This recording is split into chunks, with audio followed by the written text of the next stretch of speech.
Ladies and gentlemen, welcome to the GBYWN Australia podcast. This is probably like episode 54. I can't remember. Who knows? There's a lot of interviews still in the can that I have not uploaded yet. The likes of Kilowatt Chaos, part 2 and 3, and also Just Mike's 3-part interview that I had with him a few weeks ago. But I'm here today with a good friend of mine, former XCW Extreme Carnage and Tag Team Champion, and now an Australian Backyard Wrestling Hall of Famer. I'm talking to Chris the Horseman Rowe. I'm blushing. Thank you for being here, my Thank friend. Never seen a horse blush before, so Well, I don't think there was any episodes where Mr. Ed was embarrassed.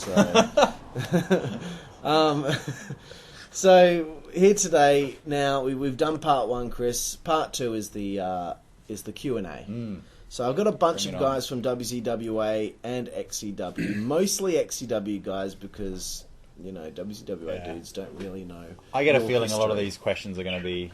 There's some going to be stupid, some are going to be alright. But it sounds fun. Let's do it. But I'll start off with the question that I know that you want me to ask you. Yeah, and that is, what are some of your favourite matches that you've seen in XCW? So I think there's about 2-3 matches that I've seen that were just such good matches.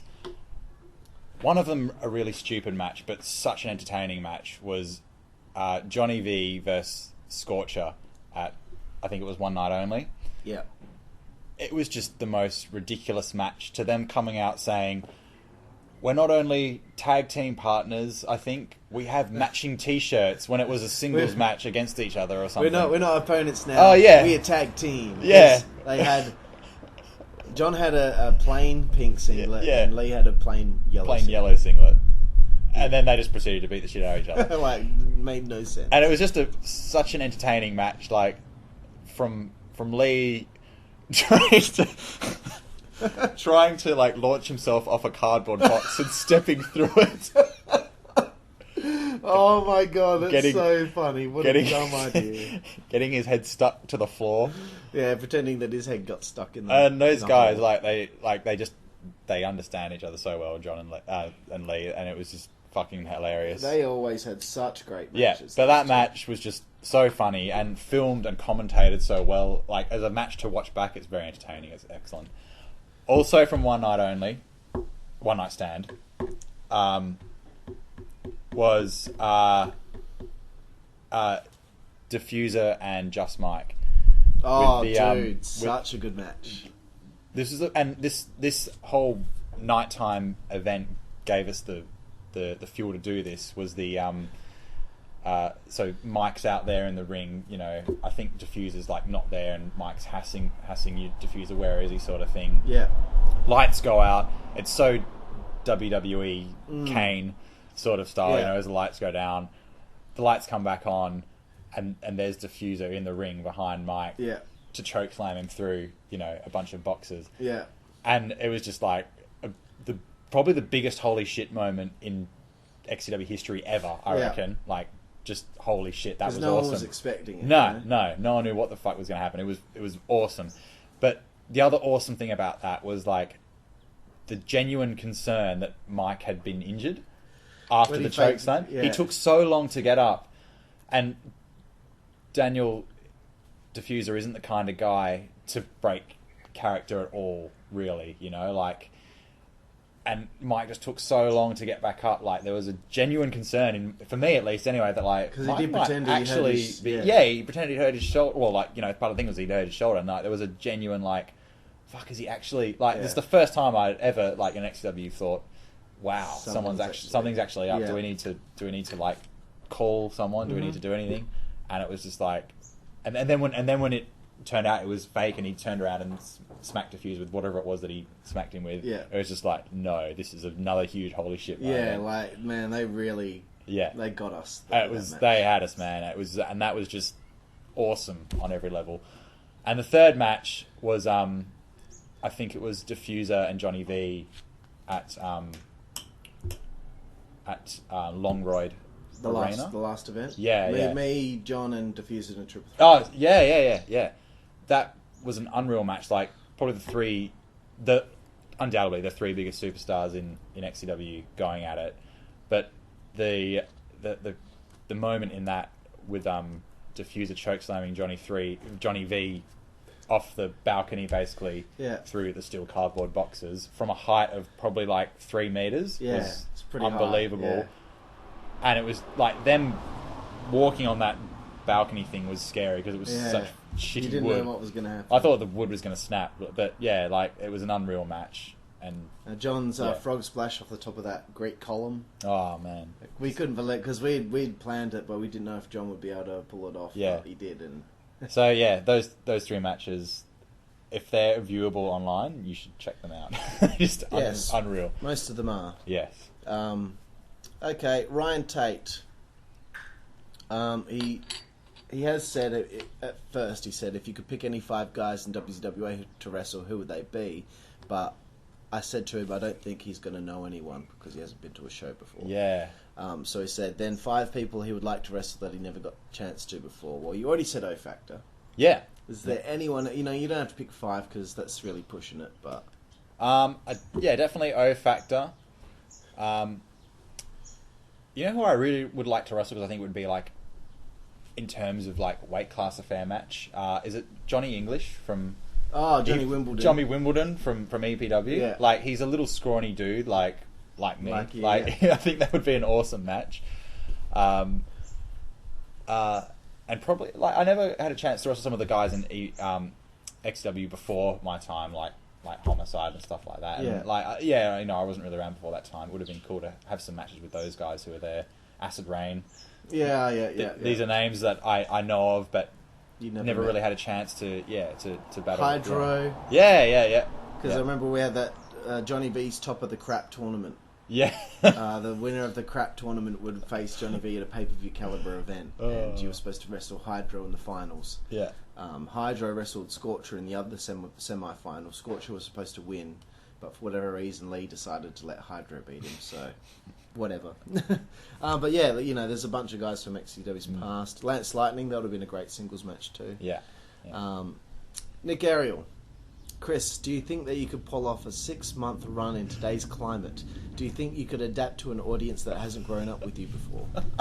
A 6 months, like, he means a 6 month stint. 6 month stint in WCW. Look, Nick, I tell you what, mate. Like, I've got the juice to go through with it. The question is, do you have the juice to go through with it? I want to see you there next to me. I want to see you in the ring again if that's going to happen. So bring it on.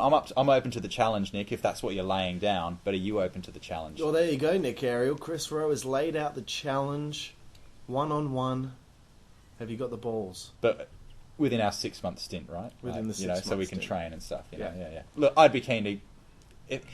If I didn't have to work and do anything, like, I would just try and become a shitty professional wrestler. Yeah, I think you'd be good at it.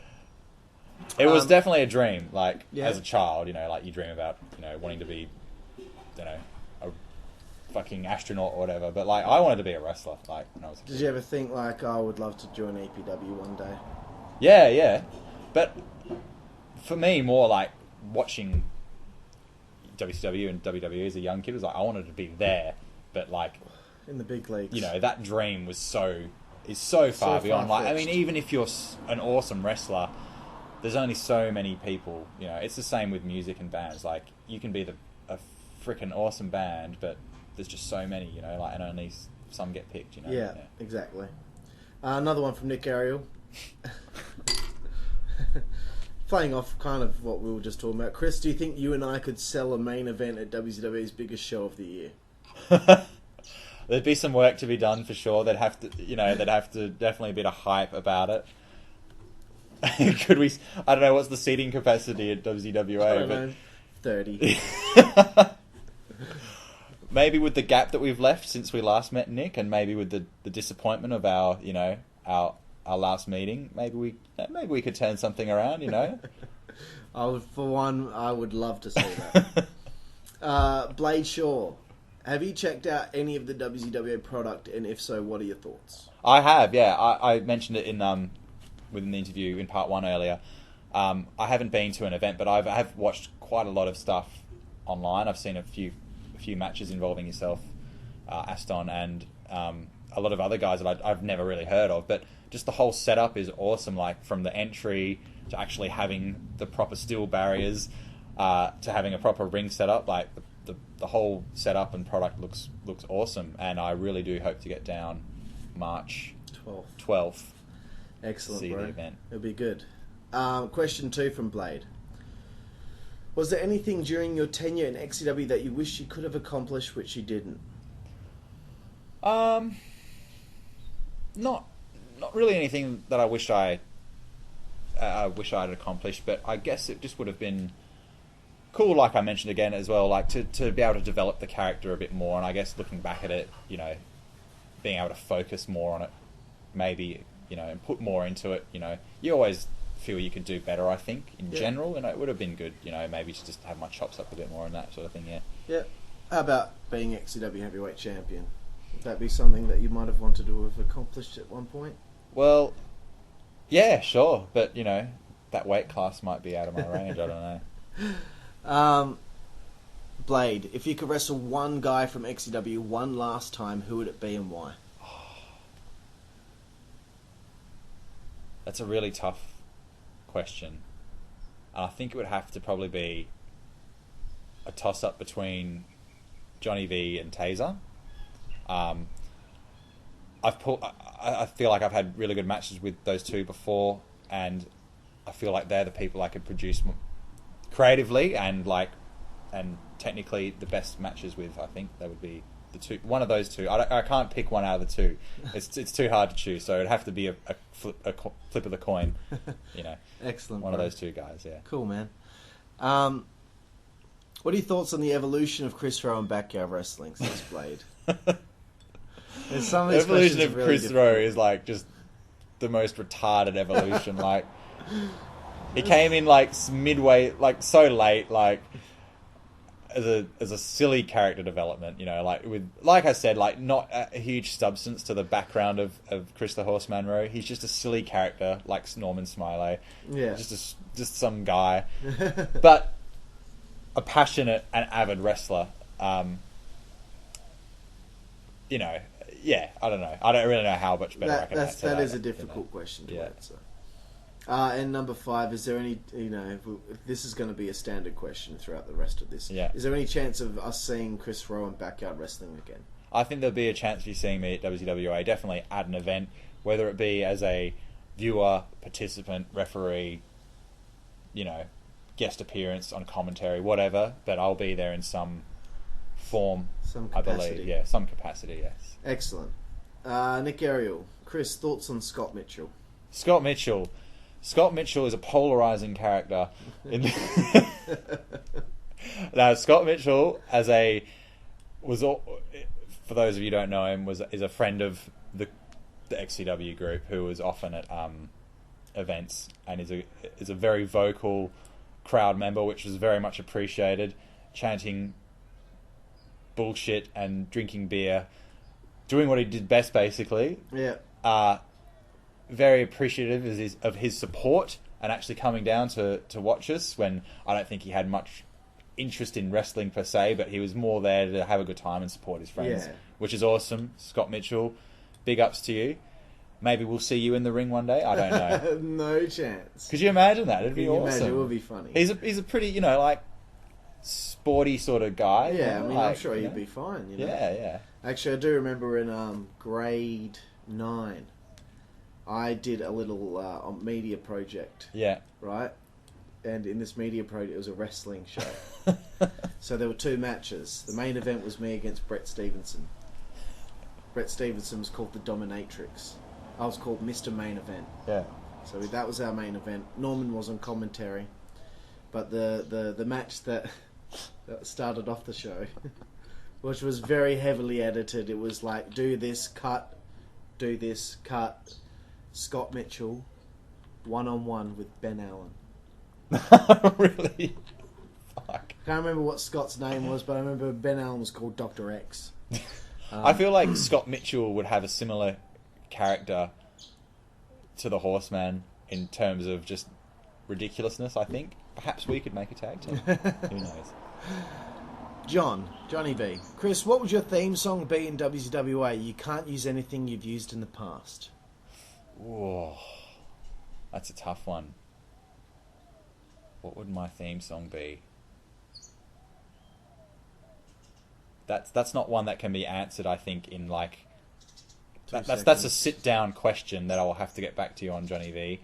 I know the answer you're hunting for is something from BDI or Oasis or Noel Gallagher, but they're not wrestling entrance theme songs. No, they're not. Know? Like, could you imagine me walking out for Live Forever by Oasis? Like, no, I don't I'm think a so. rock and roll star. Now that might be a bit more appropriate. Yeah, that could be cool. Actually, you know what would be cool? Swamp Song. That would be a wicked entrance theme by Oasis, if it was to be an Oasis song. Well, I think if you did make your return, you should come out to COG. Yeah.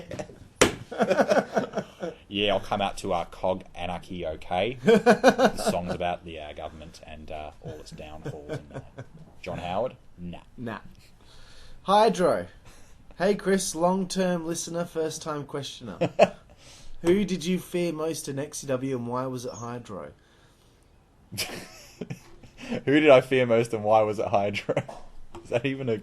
That's a standard Hydro question in the podcast. It's always who's your dream opponent and why is it Hydro? It's always... Hang on, who is my dream opponent and why was it Hydro? No, who did you fear most? Who did I fear most and why was it Hydro? Yeah. Well, I don't know if Hydro's trying to... He's trying to start something. Something or big up himself, but you never wrestled when I wrestled Hydro, I believe. Yeah. So, basically, to you. Suck shit, dude. But, eat a dick. Most feared had to be Diffuser, didn't course. it? Because he's just a fucking scary motherfucker. Yeah. And then you take that mask off him and he's actually the softest, most humble, lovely human being. Little dad of two. But once that mask goes on, he's an animal. Changes. He's an animal. Yeah. Do you follow wrestling still? If so, who are your favourites from Hydro? Yeah, I mean, I don't follow wrestling on a weekly basis because it's just not... I don't know. I read the results and yeah, if there's something interesting, yeah. I'll YouTube it and see if I can view it online. And it's not even about, like... It's not the Attitude Era. I wish the Attitude Era would come back because you'd just be recreating something that had its time. Yeah. But it's just... It's not entertaining for me anymore. Like, WWE has changed its not focus. Compelling anymore. Yeah. But it's not even that. Like, it's changed who its crowd are. But you know what I find funny about it is the people that you see down the front at any WWE event are not the 12 to 15-year-old kids. No, it's the hardcore wrestling fans still that are down there, like maybe they're, they can't leak them for as much money as you can from the children because obviously they're the ones buying the merchandise and well, shirts, apparently kids these days make a hell of a lot of an allowance these days. Yeah. So you But target your audience blow to on people shirts that and whatnot. can't actually pay for the shit. It's the parents. Yeah, that's right. Yeah. So I guess, good marketing model by WWE. There was a time where I really got, like, after a long time of not watching wrestling, I think it was about 2010, when TNA kind of started having its resurgence with Eric Bischoff coming back and that sort of thing. It was good for a little while, and even before Eric Bischoff, I started watching, I think, a bit of TNA. Like 2009 was really good. I remember when I don't know why, maybe it was your birthday, I gave you a best of TNA 2009 DVD. Yeah. And you were like, man, this is fucking I awesome. think it was after that. Sting and Kurt Angle. Yeah. But I think it was like AJ Styles and Kurt Angle had some of the most amazing matches I'd seen. They did. So, but to answer the question, I don't really follow, weekly to weekly, but every year we get together and watch WrestleMania, which for me is enough, and maybe occasionally SummerSlam, because it's pretty cool as well. Say like last year, I remember when Sting was coming back, I was like, straight away I'm looking for you on Facebook. Bro, have you heard? Yeah. Sting's coming back. So it was like kind of us reminiscing on good times with Sting. Yeah. Who is your favourite wrestler, by the way? Sting is my favourite wrestler. I just loved how he was outcast and so mysterious, and like for someone who didn't wrestle for like a year or something, like maybe even a bit longer, I can't remember, but like didn't actually have a wrestling match in WCW, he just like drove people nuts. That's amazing. Like all he had to do was show his face and people would lose their shit. He was gone for so long. I think he had like a knee injury, then he came back as that dark character. But just wrestled for like a year and a half. Every time he appeared. It was just so good. Insanity. And it just played off so well against, the bad guys, the NWO at the time. He was that glimmering light for WCW, and Yeah. he's what brought it home for them. And yeah, he was just, and still is so good. He was awesome in TNA.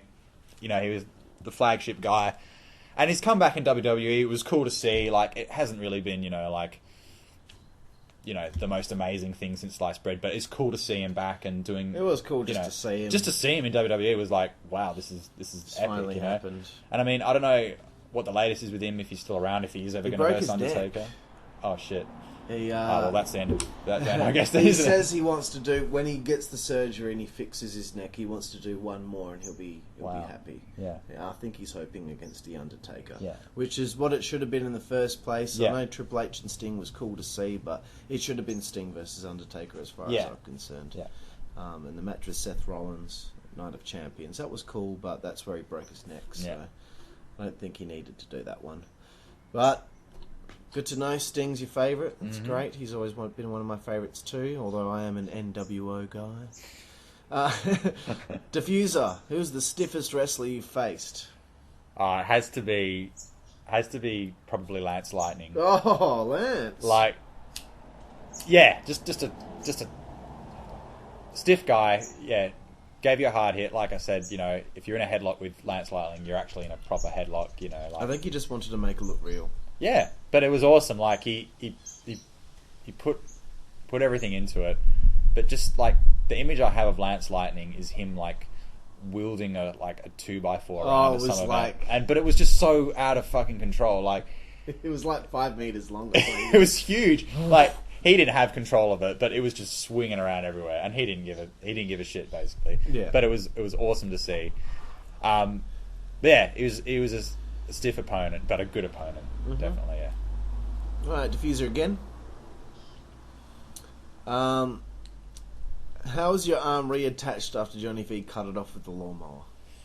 Many have pondered the question. Some have, some skeptics have put out human growth hormone and things like this, but the truth is, I fooled Johnny V that day. The arm was never cut off. If you look closely at the footage, as the lawnmower comes closer, I will slightly turn and the arm is pulled into my shirt, unbeknownst to Johnny V. Yeah. He did not know that the arm was pulled into the shirt. And his intelligence level being, somewhat of a low IQ, I regrew the arm out of the shirt. Out of the shirt, and then you almost beat him with a roll-up. Yeah. Anyway, that answers that. Next question from Diffuser. Were there any rivalries you wished you could have had but missed out on, and then cheekily said, just after a yes or no, I don't want details? Obviously, we want the details. I think I would have liked to have continued the rivalry, I think, with Just Mike. I think that could have been some compelling television. Yeah, definitely. And I think it would have been cool, like, as you mentioned earlier in part one, like my brother and I didn't really get a chance to face off as opponents. That would have been a cool thing. But actually, XW was kind of coming towards its, end of its life cycle, and that unfortunately wasn't to be. Yeah. Cool. Next one from Just Mike. Just Mike. What was the reasoning behind the slush puppy gimmick? I don't know. I think Carl had tasked me with, being this on-screen owner, and he obviously had things he wanted me to say, but I was kind of trying to bring in my own substance to that character, and I thought it was just a silly, funny thing to bring into it. Like, of all things, I'm this new owner, and I want the product to be, to look good, and here's our official sponsor, and it was kind of also a little bit of a go at like wrestling these days, and sponsored by Snickers or sponsored by whatever, Skittles. Yeah, sponsored by Skittles, and this month's wrestling song is so and so by Nickelback or whatever, or the WrestleMania theme this month. It was kind of a bit of a take the piss at all the product placement and bits and pieces in wrestling nowadays kind of thing, and I kind of just thought the slush puppy thing was just having the shirt was perfect for that. Yeah. Where did you just have the shirt? I bought it somewhere, and it was quite a tight shirt, so I thought that was appropriate for wrestling, as it showed my my figure. Your guns, your pecs. Another one from Just Mike. Why did you feel the need to floss your bumhole with a Canadian flag every time we had a match? Every time. Well, I knew that you wore that flag around yourself like a cape, and you probably didn't wash it after. So joke's on you, Just Mike. But no, really, it was just a good way to get on Team Canada's nerves. Really, like showing them what I really thought of them. Nothing against Canada. It's just really against you, and it was just a good way to really, I think, get under your skin pre-match. Yeah. My favourite one that you did the first time you did it, Return for Redemption. You're flossing your bum cheeks with the Canadian flag, and you're looking back, looking at Mike with a cheeky look in your face, and he's running at you with a toilet seat, and you just let him belt you with it. He's just like, I don't care. Yeah. Fucking yeah. That was my favourite one. I'm pretty sure I got that idea though off Hulk Hogan. Did it in the NWO once. I'm not sure what it was. It may have been someone had come out with a flag, and the NWO just done the beatdown, obviously. And I remember just before they went to ad break, he had done it, and I thought, and that image just stuck in my mind, and that's kind of where I got that from. Yeah, it was great. Yeah. Well, that comes to the end of the questions. So now we're going to go into just a small word association. I'm going to say someone's name. You give me your thoughts on them. Okay. This probably won't last too long because I think you've given your thoughts on most people. Okay. Just get some last thoughts on some people. One word answer? Not really a one. Just a little summary. Just a summary. We'll start off with Simply Scott. Simply Scott. Where are you, buddy? Where were you, buddy? No one knows. Just Mike. The best heel. Diffuser. Scary and compelling. Taser. Awesome. Electrifying. The best. Horny Too Horny. Entertaining. Compelling also. And great to work with. Tony Pony Bro. Brother. Tag team partner. Family. It's a shame we didn't have longer to spend in XCW. Nick Ariel. High flyer. I think uncertain is the word I'm looking for, because you don't know what you're going to get out of Nick a lot of the time. But in a good way. Yeah. In a good way. Speaking of that, Scorcher. Unpredictable, crazy, funny. Ridiculous. Johnny V. Entertaining, funny, and a great performer and athlete. Lance Lightning.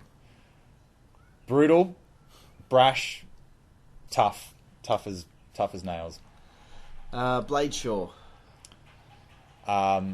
Passionate, heartwarming, tough, and committed.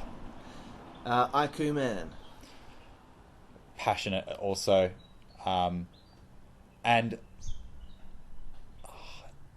not really a word that I can think of for it, but just his development of character was excellent, was amazing. Yeah.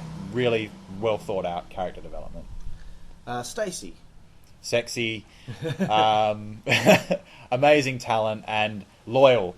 Stacy was so loyal, which is fantastic. She always has been. And lastly, Chris Rowe.